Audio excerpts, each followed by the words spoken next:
history of our country is characterized by too much forgetting. It was Winnie Mandela and not Mandela's wife. An explosion in South Africa that would make the French Revolution look like a very early morning picnic. Southern Africa is like a zebra. You cannot put a bullet in the white stripe and think the animal will not die. It will die. It has become difficult to avoid taking lives.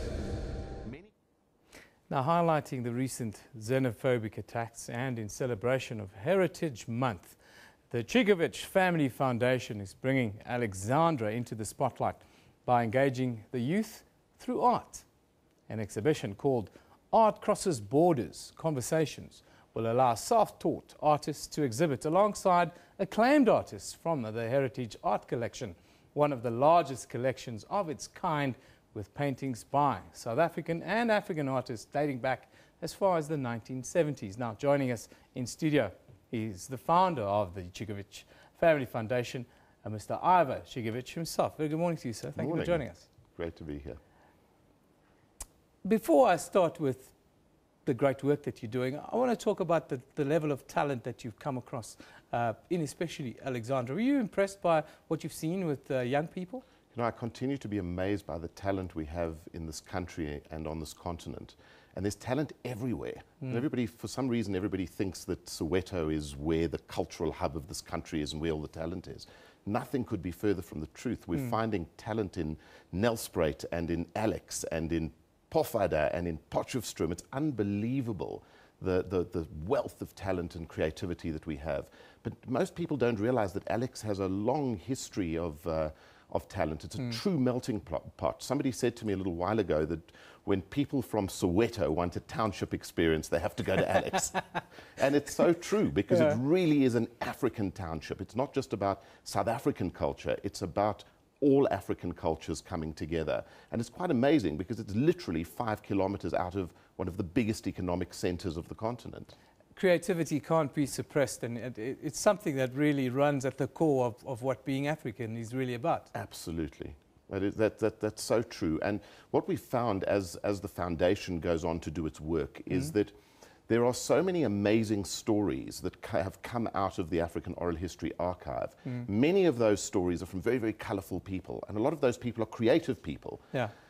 A lot of them defined themselves as politicians, but were politicians by necessity as opposed to being politicians by nature. And if you look at the creativity that we're finding in the art world today, this is where our real dialogue is happening. This is where we can tap into the real emotion on the street, which is so special and so important for our heritage. And often we have such negative sentiments here in South Africa about our country, about our outlook, about our economy now, this week and so forth. Would you say the narrative that you find amongst our artists is much more positive one? You have to keep in mind that artists by nature have their fingers on the pulse of what's really happening on the street. Yeah. And if you look at the collection that we've amassed over many years, you'll find that there are ups and downs in the mood and the tone. And you see that in the subject matter, you see it in the color, you see it in the energy that the art portrays. But the one thing that's for sure is that in African art, in South African art, there's always a sense of optimism. And I think that one of the challenges we have in this country right now is everybody is so negative. Everybody is bitching and moaning and being negative about the reality we find ourselves in today. But with the optimism that's out there, this country has an incredible future just because it's really there on the street. At the heart of the work that you're doing with the foundation, of course, is xenophobia, which is probably the darkest moment in our history since democracy. Tell us about this a little bit, and also the decision to work with the youth in Alexandra. Well, I think that the biggest challenge that we have in this country right now is there's this perception that the struggle is over. Yeah. And in reality, the struggle only started 20 years ago or 21 years ago. The struggle today is about different things. It's about cultural issues. It's about economic issues. And the xenophobic incidents that we've had in this country just go to show that there are many other issues we have to deal with.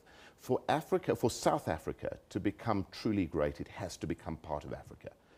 And for many, many years through the apartheid regime, we were disconnected from the rest of Africa. So it's logical that South Africans and Africans are starting to find each other.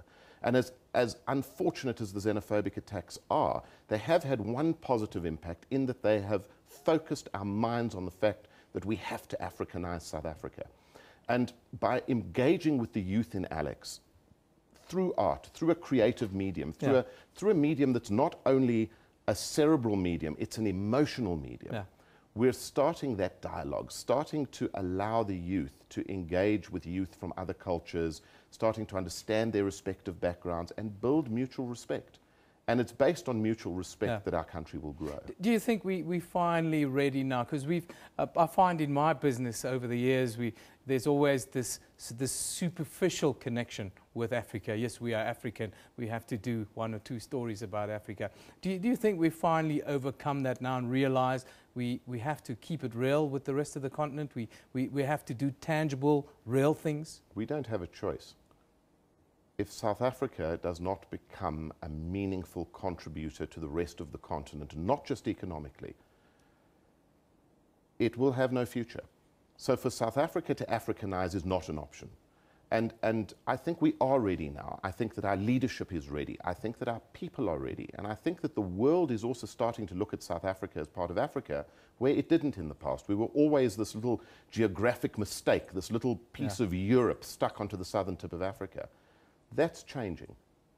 Yeah, we have to integrate. We are integrating. But let's go back to the art. I want to talk about the mediums that the young people will be working in and what's your expectation of the outcomes?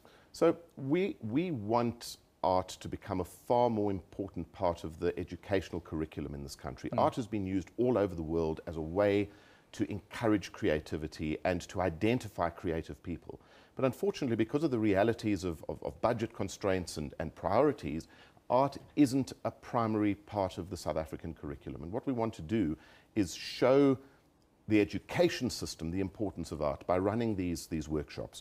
We've partnered with Vicar Majoka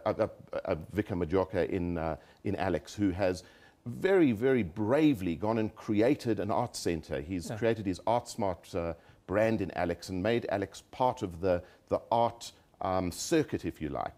And through that, we want to bring young people into the facility, let them engage with established artists, let Vicar share his experiences as a struggle artist who was also involved in xenophobia, in fact, survived xenophobic attacks, and let people use various mediums to express themselves and to get their deepest anxieties and deepest concerns out on pieces of paper.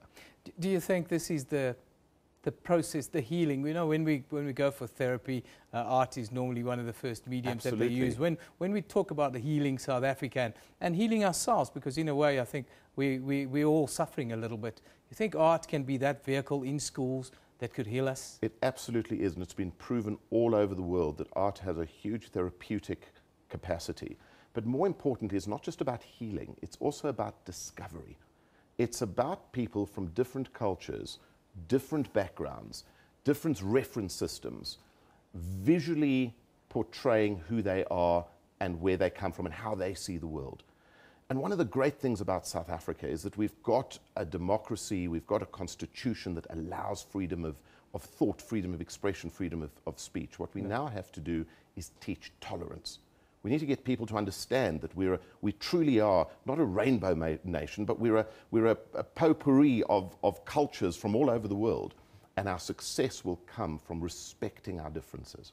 And art does that. Art allows that. You know, my job often leaves me close to tears when I go home. Today I'm going with a smile on my face. I thank you for joining us. It's wonderful to meet you, and you're doing fantastic work through this. I really think it's something that we need to take a little bit more seriously in our curriculums, in our schools, everywhere. We need to paint those beautiful pictures that's in our hearts and minds. Mr. Ichikowitz, I thank you for joining us this morning. Thank you.